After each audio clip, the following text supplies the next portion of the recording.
1776년에 영국 스코틀랜드에 장로교회 집사가 아담 스미스라는 집사가 있었는데, 그 사람이 정말 역사에 유명한 책을 썼습니다.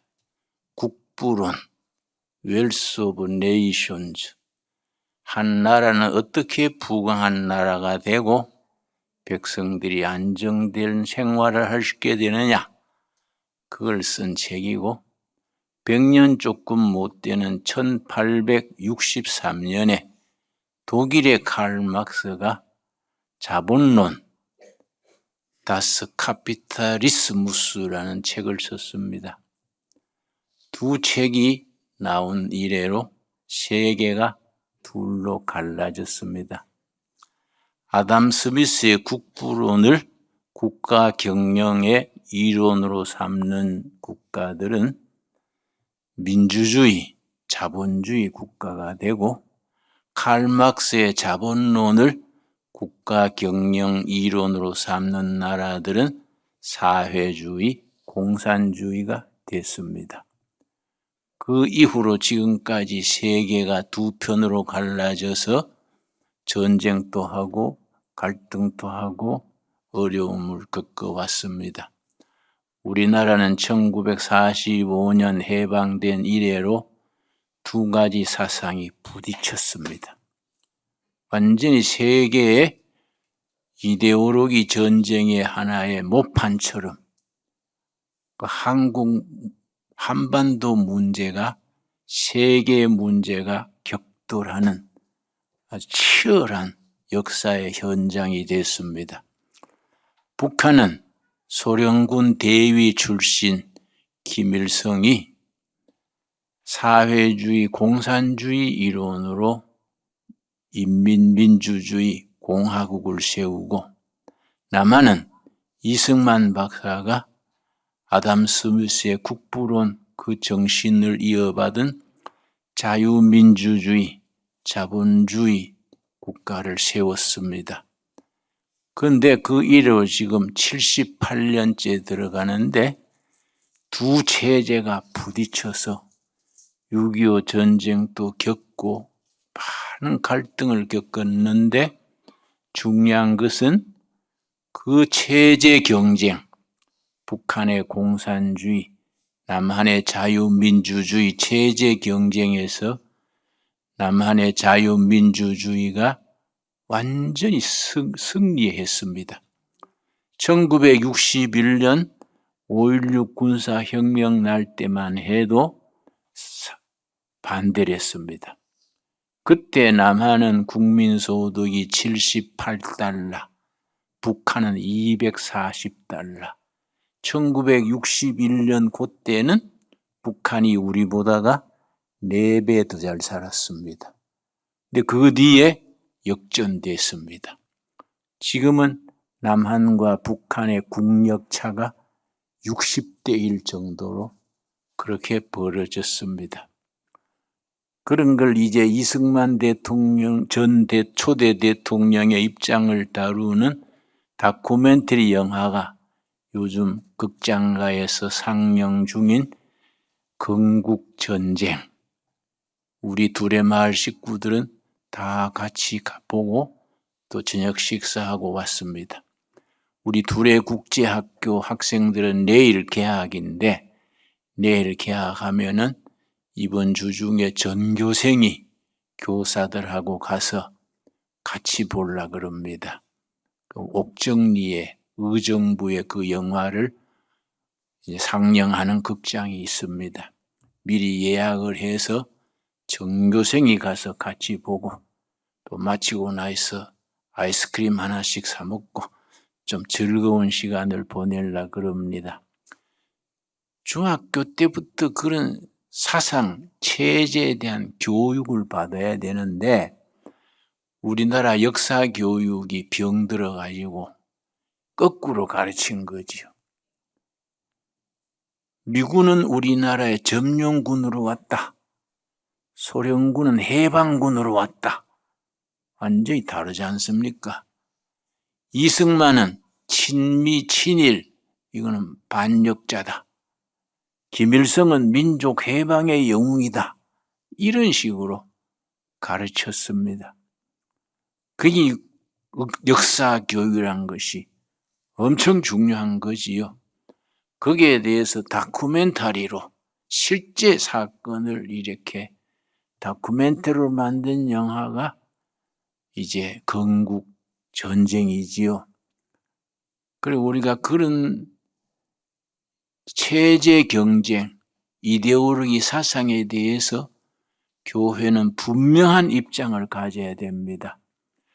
우리 성경적인 기초 위에서 국부론을 쓴 아담 스미스 자신이 장로교 집사라고 말씀드렸습니다마는 성경의 바탕 위에서 정치 체제는 어떻게 해야 될 것인가, 경제 체제는 어떻게 해야 될 것인가, 국부론에 나오는 핵심입니다.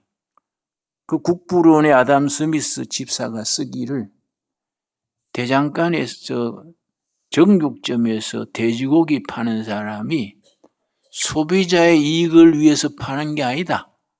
자기가 이익을 남겨가지고 처자식 먹고 살려고 그 정육점을 판다. 그러고 농사 짓는 사람이 벼농사를 져가지고 국민들에게 봉사하려고 농사 짓는 거 아니다. 농사 져서 쌀을 팔아서 자기 집 가족들을 다 먹고 살려고 하는 거다. 그러면 각자 이익을 위해서 하면서 부딪힐 거 아니냐. 그런데 보이지 않는 손이 조종해 주신다. 보이지 않는 손, 영어로는 invisible hand. 보이지 않는 손이 서로 자기 이익을 위해서 하는데 보이지 않는 손이 그걸 잘 조종해 주신다. 근데 보이지 않는 손, 성경적으로 말하면 뭐이겠습니까? 하나님의 손길이 다 조정해 주신다. 그래서 성경적인 바탕에서 나온 정치 제도가 자유민주주의, 경제 제도가 열린 시장, 자본주의, 사회 제도가 복지사회, 그 복지국가, 복지정책, 그건 철저하게 성경에서 기초를 두었습니다. 사회주의, 공산주의에서는 복지가 없습니다. 그냥 당해시키는 대로 하는 거이지요. 전체주의에서는 복지라는 개념이 없습니다. 근데 복지라는 그 개념 자체가 구약에서부터 신약으로 일관된 성경적인 사회 정책 정신입니다. 네 번째로 이제 법치사회, 인권. 인권이라는 것은 출애굽기 이후로 미국의 하버드 대학의 하비 콕스라는 신학 교수가 유명한 책을 썼습니다. 세쿠라 시티, 세속 도시라고 우리 번역되어 있는데 거기서 인류 역사상 엄청난 책이 많이 나왔다. 인류 역사에 최고로 영향을 끼친 책이 무슨 책일까? 하비 콕스 교수 얘기입니다. 그거는 출애굽기다. 출애굽기. 출애굽기가 나와서 세계사를 바꾸었다. 어떻게 바꾸었느냐? 출애굽기 이전에는 바로 황제, 바로 왕이 국민의 생명도 자기 것이고 재산도 자기 것이고 전부 바로 왕이 하나님을 대신한 절대권자랬다. 그런데 출애굽기가 왜 중요하냐? 아니다. 바로왕 또 하나님이 지은 피조물이다. 바로왕이나 다리 밑에 거지나 다 같은 인권이다. 다 자유평등이다. 그리고 하나님은 독재체제 밑에 바로왕에게 억압당하는 백성을 해방시키기를 원한다. 그래서 출애굽기 3장 10절에 하나님께서 모세한테 내 백성을 해방하라. 이게 이제 출애굽기의 주제지요. 그러니까 우리가 남한 북한이 분단된 지 78년 만에 우리 대한민국이 완전히 북한 체제에 승리해서 국가 경쟁력이 벌써 우리나라 국부의 비교가 60대 1 정도로 북한이 완전히 떨어져 버린 거지요. 그런데 지난주에 북한의 자양도라고 했습니다. 자양도. 거기에 북한에서 가장 큰 미사일 기지입니다. 아주 중요하지요. 북한 입장에서는. 거기에 고급 장교 18명이 탈북을 해버렸어요. 가장 높은 계급이 대좌. 대좌 알아보니까 우리나라 대령과 중령 중간 계급이 대좌라 그래요. 대좌부터 밑에 장교들 줄줄이 18명이 한꺼번에 그 미사일 기지를 움직이던 그들이 탈북해버린 거야. 김정은이가 놀래가지고 단속반을 보내서 어떻게 된 거냐. 가족이라도 잡아들여라. 집집마다 다 빈집이요. 같이 탈북해버린 겁니다.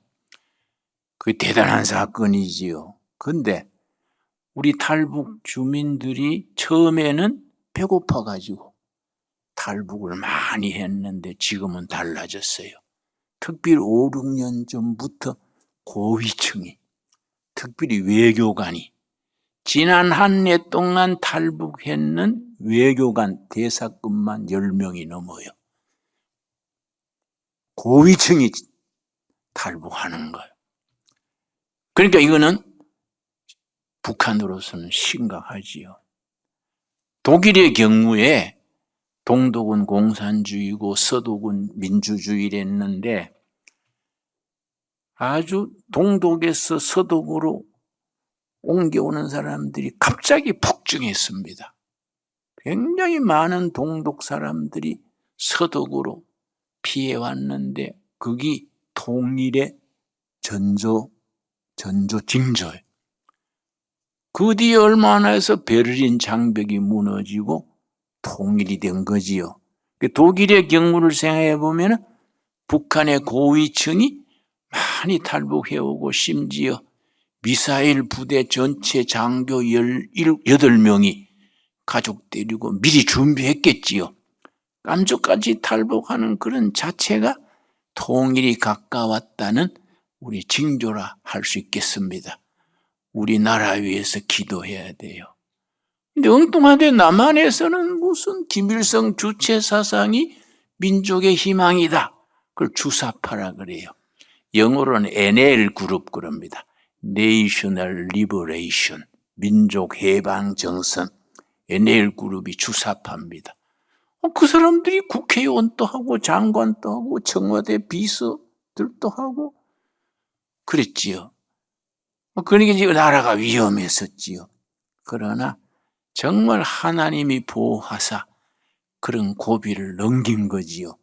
이제는 나라가 되는 방향으로 가고 있다. 나는 그렇게 아주 느낍니다. 그래서 이번 선거가 중요하지요. 4월 10일이 국회의원 선거지요. 국회의원 300명을 뽑습니다. 300명 뽑는데 나는 160명 이상이 우리 국민의힘 쪽에서 당선될 것이다. 그렇게 생각합니다. 뭐 계시받은 게 아니고 내 짐작이에요. 짐작. 그리고 우리 이재명당은 아마 140 밑으로 떨어질 것이다. 나는 그렇게 될 것으로 짐작을 합니다. 그런데 그 국민의힘의 비상대책위원장 이름 뭡니까? 한동훈이가 이름이 좀 어렵더라고요. 그 사람이 아주 중요한 얘기를 하더라고요. 이번 선거는 586 세대, 친북 주사파 세력을 정리하는, 집에 가서 애기 봐라, 정리하는 선거가 된다. 그 좋은 말이지요. 나도 옛날에 지역 살고 운동권 섞여 있었기 때문에 한 지역을 살아보면요, 뱃속의 생각까지 다 나와요. 지역 같이 살면요, 이 사람이 무슨 사상 가지고 있다는 게 확실히 알게 됩니다. 아주 김일성 아주 조카나 되는 듯이 충성, 김일성 그런 사람들이 운동권에 섞여 있었는데 아슬아슬했지요. 지난번 정권 때는 그런 아주 골수 공산주의자가 청와대 비서관으로 있더라고요. 그 내가 놀래가지고 일부러 만났어요. 어이 사람아, 자네 지역 살 때는 골수 공산주의자랬는데 그동안에 전향을 한 거지? 전향을 영어로 컨버트 그래요. 컨버트 했길래 청와대에 그렇게 요직에 있는 거 아니겠냐? 그랬더니 형님, 내가 뭐 사상이 바뀐 게 아닙니다. 그 사상 그대로지만은 내가 그날이 오면 내가 뭐 자기 얘기를 하는 거예요. 내가 그래서 왜 그런 생각을 하고 있냐? 왜 그날이 오면 그 생각을 하냐? 그랬더니 선배님, 그 생각을 안 바꾸시면요, 그날이 오면 선배님 같은 분은 아오지 탄광행입니다. 그래, 자네 저정시이냐? 혹시 지약 먹은 거 아니냐? 그 사람이 청와대 비서로 있었어. 그리고 나중 알고 보니까 청와대 직원 중에 정식 난파 간첩이 있었어. 난파 간첩이 청와대에서 배관공으로 있어. 배관공으로 청와대 근무하다가 자기 북한으로 다시 가서 지금은 평양에 2층 집 받아서 잘 살고 있다 그래요. 이게 얼마나 나라가 위험했었습니까? 그러니까 이번 4월 10일 선거가 중요한 거이지요. 4월 10일 선거에 앞두고 우리가 건국전쟁 이런 영화가 나와서 벌써 내가 어제 들으니까 본 사람이 52만이라던데 아침에 보니까 60만 넘었더라고요. 그래 우리 이번 주에는 뭐 둘의 초등학교, 중고등학생 다 같이 단체로 가서 보려니까 이 나라가 어떻게 시작됐고 어떻게 경영이 됐고 지금 어떤 방향으로 나간다. 우리가 이 자유민주주의, 열린시장, 이 복지사회는 기초가 성경이요, 성경. 성경을 바탕으로. 그리고 이승만 대통령이 1899년 한성 감옥에서 사형수로 있을 때에 예수님을 영접했어요. 예수님을 영접한 뒤에 그 뒤로 일관되게 이승만 대통령의 기도 제목이 두 가지랬습니다. 첫째는 이 나라를 어떻게 자유민주주의 국가로 세우느냐. 둘째는 어떻게 기독교 신앙 사상을 바탕으로 나라를 세우느냐. 그래서 1948년 대통령 된 뒤에도 국민이면 어릴 때부터 목사를 한번 만나게. 군에 가면은 군목, 경찰에는 경목, 형무소는 형목, 학교는 교목, 병원에는 원목, 다 어떻게 되지? 목사를 한 분 만나도록 그걸 시스템으로 만든 겁니다. 그러니까 그런 어른이 이 나라를 세우는 정말 공로자 중에 공로자지요. 그 내가 정권 바뀔 때마다 내가 대통령을 만나면은 뭐 청와대 감사절 예배도 내가 가고 뭐 제배도 보러 가고 그런 경우가 자주 있었는데 갈 때마다 이승만 대통령이 공이 있고 과가 있지만은 공은 70%, 과는 30%, 7대3 정도가 아니겠습니까? 근데 이승만 초대 건국 대통령의 동상이 4.19 때에 땅에 묻혔어요. 학생들이 무너뜨려가지고 땅에 묻어놨습니다. 청와대 뒤편에 내가 묻힌 자리도 확인했어요. 그걸 파내가지고 세종로 어디에 그걸 세워드려야 됩니다. 김 목사님 말이 맞는데 여론이 그래서 자꾸 여론 얘기하면 안 됩니다. 이 나라의 국운을 결정하는 이 사상 경륜의 문제인데 여론 하다가 이거 안 됩니다. 그래도 그걸 확실하게 못 하더라고요. 때가 돼가지고 이번 정권에서는 우리 이승만 기념관 짓겠다고 발표했지요. 그랬더니 그 우리 배우 출신으로 극장 하던 분 이름 누굽니까? 그 사람이 서울 요지에 땅 3,000평을 내놨어요. 이승만 기념관 하자. 그 내놨어요. 그러고 저 대장금 할 때 여자 배우 누굽니까? 김영애인가 이영애인가 뭐 그 사람 또 거기에 3천만 원을 돈을 내놨어. 그 기특한 여자요. 응? 그리고 국민들이 성금이 모이는 거야. 그 정부 예산 아니라도 국민 성금으로 다 기념관을 짓게 됐어. 그러니까 이 나라 국민들의 정신이 바른 방향으로 가는 거야. 그래서 내가 나라 걱정을 하는 사람들이 있으면 걱정 마세요. 우리나라가 우여곡절을 거쳐서 되는 방향으로 가니까 등산하는 사람들은 그걸 팔부능선을 넘었다 그래요. 등산하는 사람이 팔부능선, 산에 80% 올라갔을 때가 위험한 거야. 꼭대기가 보이는데 거기서 방심하는 거야. 다 왔다. 그러다가 거기서 사고가 난대. 산악사고에 주로 팔부능선에서 사고가 난대요. 우리나라는 나라가 팔부능선을 넘어서 되는 방향으로 가는 거니까 걱정하지 말고 열심히 기도합시다. 내가 그렇게 격려겸 위로를 하지요. 이사야서는 예언자 이사야 자체가 왕족 출신이요.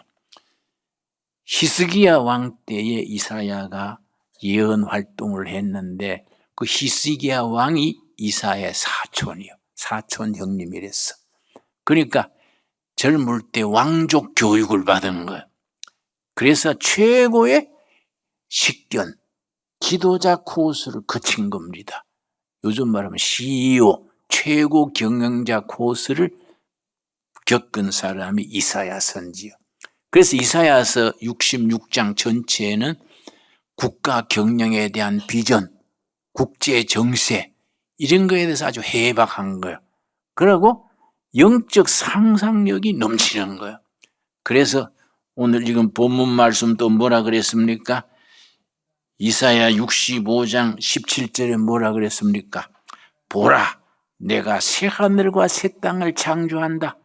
이걸 조금 우리가 물론 영적으로 영혼으로 통하는 귀중한 말이지만 우리 현실에 적용해서 얘기한다면 새 나라, 새 백성, 새 역사를 만든다. 보라, 내가 새 하늘과 새 땅을만 창조하나니 이전 것은 기억되거나 마음에 생각나지 아니할 것이라. 옛날 건 다 지나간다. 여러분, 6.25 전쟁이 비극 중에 비극이랬지요. 나도 어릴 때 피난 다니느라고 뭐 고생했지요. 그러나 사실은 6.25 전쟁 때문에 전 국민이 반공정신을 가진 겁니다. 우리나라가 6.25를 안 겪었으면 월남, 비에트남처럼 공산화될 수 있는 조건이랬지요. 6.25 전쟁 거치면서 국민들이 반공정신이 생기고 국군이 딱 서고 예비군이 서고 지금 막강한 우리나라 방위산업, 군사력을 갖추게 됐지요. 우리 방위산업이 엄청나지요. 금년에 방위산업 수출액이 200억 달러를 넘을 거라 그래요. 루마니아라는 나라 아시지요? 폴란드 옆에 루마니아 차우셰스쿠라는 독재자가 아주 김일성과 의형제를 맺어가지고 김일성처럼 통치했는데 루마니아의 그 조그마한 도시에서 젊은 목사가 토케스 목사라고 있어요. 토케스 목사가 기도회를 시작했어. 우리 뭐 부천쯤 되는 그런 변두리 도시에서 기도회를 시작하니까 그 전임 목사가 심장마비로 죽었어요. 그때 차우세스쿠 공산 체제 밑에서 그 목사들이 그날 예배에 출석한 사람을 명단을 공산당에 제출해야 돼. 매주일 누가 왔다. 명단을 제출할 정도로 그렇게 수악한 나라가 되는데 완전히 김일성식으로 한 거예요. 그런데 그 목사가 심장마비로 죽었어. 성찬 예식 들여다가 하고 막 포도주에 뭐 심장이 어쩌냈는지 죽어버렸어. 갑자기 목사가 없으니까 착실한 목사, 얌전한 목사, 40대 목사를 후임 목사로 데렸는데 이 후임 목사가 토키스 목사예요. 이 사람은 뭐 착실하고 내성적이니까 공산당에 뭐 취급받는 게 없겠지. 안심하고 후임으로 맡겼는데 취임하자마자 내일부터 나라 위해서 기도회 하겠습니다. 그러더니 그 다음 처음에는 5명 나왔어. 기도회. 자기 마누라 2 빼면 3명이 나온 거지. 계속 하니까 200명, 2000명, 몇천 명으로 늘어난 거예요. 그러니까 1979년이니까 79년에 12월 17일 그때 공산당 정부에서 명령을 했어. 지방으로 가라. 교회는 물러주고 지방으로 가라니까. 그 얌전한 사람이요, 열받으면 무서운 거예요. 응? 나는 하나님의 명령 듣지 공산당 명령 안 듣습니다. 나는 죽을 때까지 이 재단을 지키겠습니다. 그러니까 비밀 경찰이 와가지고 두드러 패고 부인을 때리고 해도 그 소문 듣고 시민들이 모여낸 거예요. 촛불 집회를 열어가지고 촛불 들고, 응? 토키스 목사를 지키자. 공산당 물러가라. 차우셰스쿠 물러가라. 이게 몇만 명이 데모로 바뀐 겁니다. 그래서 12월 17일부터 시작됐는데 12월 22일 그 비밀 경찰이 막 데모대를 총을 쏘니까 물러나지를 않았어. 여기서 물러내 나는 죽겠다. 그러고 시민들이 막 계속 나오니 전진하니까 막 수백 명이 쓰러졌는데 총 쏘던 군인들이 다 자기 가족들 아닙니까? 나중에 총을 뒤로 돌렸어. 그래 감독관들을 쏴 죽이고 그게 루마니아 혁명입니다. 조그마한 교회에서 시작된 거예요, 그거이. 그러니까 차우셰스쿠가 급해가지고 헬리콥터를 타고 도망을 하는데 금을 잔뜩 싣고, 그런데 헬리콥터 운전수가 나는 차우셰스쿠 싫다. 그래서 도망가다가 돌려가지고 데모대 중간에 헬리콥터 내린 거예요. 그리고 헬리콥터 운전수가 우리 차우셰스쿠 부부가 여기 있어. 그러니까 시위대가 둘러싸가지고 잡아가지고 그날 저녁에 총살했지. 이 루마니아 혁명이요. 그러니까 이 신앙의 세계, 신앙으로 뭉친 사람들이 나라도 변화시키는 겁니다. 그런데 그런 신앙과 국가 모든 것에 대한 그 상상력과 헌신이 이사야서에 들어있는 겁니다. 그 이사야서에는 특별히 무슨 얘기 있느냐면 어느 시대에나 그 시대에 남은 자가 있다. 이사야서 11장 16절 보겠습니다. 이사야 11장 16절 말씀. 이사야서는 영감이 넘치는 책인데 여러분 요즘 우리가 사순절 새벽기도 지금 열고 있지요. 그 교재가 이제 일어나라 빛을 발하라. 이사야서를 40가지로 전부 40일 기도회로 만들어 우리가 낸 책이지요. 그런데 이걸 꼭 아직 구하지 않는 분들은 우리 사무실에 연락하면 책을 지금 구입할 수 있습니다. 또 외국에서나 지방에 있는 분들은 책값을 보내면 책값에 아주 우편 발송비까지 다 우리가 부담해서 책을 보냅니다. 아주 이사야서가 이번 사순절의 교재지요. 그래서 일어나라 빛을 발하라. 이 아주 참 이사야서 전체를 40일로 나누어서 공부하는 책입니다. 이사야서 11장 19절 11장 찾았습니까? 19절 말씀 뭐라 그랬습니까? 그의 남아있는 백성, 남은 백성이요, 남은 자, 곧 아수르에서 남은 자들을 위하여 큰 길이 있게 하시되 이스라엘이 애굽 땅에서 나오던 날과 같게 하시리라. 남은 자요. 항상 역사가 부패하고 변질되고 나라가 망할 것 같아도 하나님께서 남은 자를 두시는 거예요. 남은 자. 남은 자를 통해서 하나님이 새로운 역사를 일으킨다는 겁니다. 이 남은 자란 말이 신학적으로 중요합니다. 영어로 렘넌트. 남은 자가 새로운 시대를 만든다. 이걸 사도 바울이 로마서를 쓰면서 로마서 11장에 한번 찾아보겠습니다. 로마서 11장에 사도 바울이 뭐라 했느냐? 이 시대에도 남은 자가 있다. 이 시대에도 남은 자를 통해서 하나님의 역사를 일으키신다. 11장 5절입니다. 11장 5절 말씀. 로마서 11장 5절. 그런즉 이와 같이 지금 또 은혜로 택하심을 따라 뭡니까? 남은 자가 있느니라. 이 시대도 남은 자가 있다. 이사야 시대만 남은 자가 있는 게 아니다. 엘리야 시대만 남은 자가 있는 게 아니다. 이 시대도 남은 자가 있다. 그 남은 자를 통해서 하나님의 구원의 역사를 일으키신다. 이 이사야서의 핵심이요, 핵심. 그래서 우리가 이사야 같은 책은 나라의 현실과 이 북한 동포들의 현실과 이 세상의 현실, 그건 컨텍스트예요. 컨텍스트. 성경 말씀은 텍스트예요. 성경 말씀은 텍스트. 우리가 살아가는 현실은 컨텍스트예요. 교회 현실 말고 교회 밖의 나라, 사회 전체는 컨텍스트예요. 그 성경의 위대한 힘은 뭡니까? 말씀의 컨텍스트를 가지고 병들고 찌들고 삐뚤어진 역사를 남은 자들을 통해서 새롭게 하시는 것. 남은 자를 통해서 새하늘과 새 땅의 비전을 주시고 새로운 시대를 만들어가는 겁니다. 그런 일에 우리 둘의 가족들은 뭐 시골에 있는 조그마한 교회고 이 나라 저 나라에 흩어져 있는 온라인 교회들이지만은 나는 어디에 있든지 이 시대의 남은 자다. 렘넌트다.